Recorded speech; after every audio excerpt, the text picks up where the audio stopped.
A tuning fork is used to produce resonance in a glass tube. Okay, resonance column is made of glass tube. சில இடத்துல metal tube வச்சிருப்போம். இது class tube ஆலான resonance காலம் அப்பரட்டஸ். Resonance காலம் அப்பரட்டஸ். இது class ஆலான resonance காலம். Okay, the length of the air column in the tube can be adjusted by variable piston. The piston வச்சு length of the air column adjust பண்ணுவோம். Okay, the temperature 27 degrees Celsius. Two successive resonances are produced. First resonating length is 20 centimeter. Second resonating length is 73 centimeter by adjusting the length of the air column. The frequency of the tuning fork கொடுத்தாச்சு 320 hertz. Velocity of sound. இதுல ஒன்றும் confusion இல்ல. Resonating lengths were measured at 27 degree. Velocity of sound is also used to measure at 27 degree.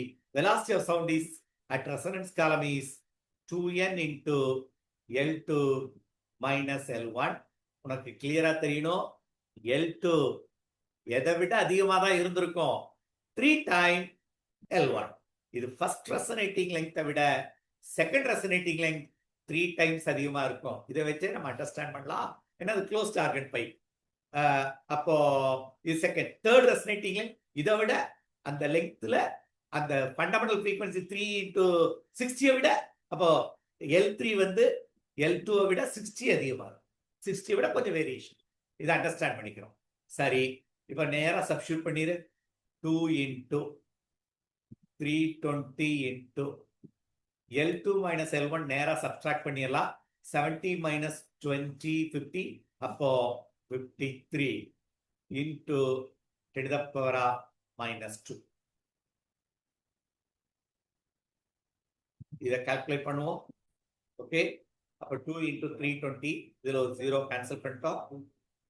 2 into 30 64 into 53 which is 339 meter per second is the answer. Velocity of sound. இந்த ரெண்டு formula எதுல இருந்து வந்துச்சுன்னா, first resonating length is lambda by 4. Second resonating length is 3 lambda by 4. அப்படி இதை add பண்ணு. 1 எடுத்து 2ல போடும். ரிலேஷன் டெரைவ் பண்ணி காமிக்கிறேன். அப்போ L2 equal to 3 times L1. சரிதானா? உனக்கு வேண்டியது ஓகே லாம்டா வேணும். சாரி, இப்படி போட வேண்டாம். நீ லாம்டா கால்குலேட் பண்ணணும். அதனால என்ன பண்ணுன்னா 1 minus 2 minus 1 போட்டு 2 minus 1 போடு. L2 minus L1 2 minus 1 போடு. L2 minus L1 equal to lambda by 2 மாறிடுமா? 3 by 4 minus lambda by 4 which will become lambda by 2. Lambda will be equal to 2 into L2 minus L1. உனக்கு வேண்டியது velocity. Velocity equal to n lambda formula. அப்போ n-ஆல multiply பண்ணா 2 into n into L2 minus L1 வரும்.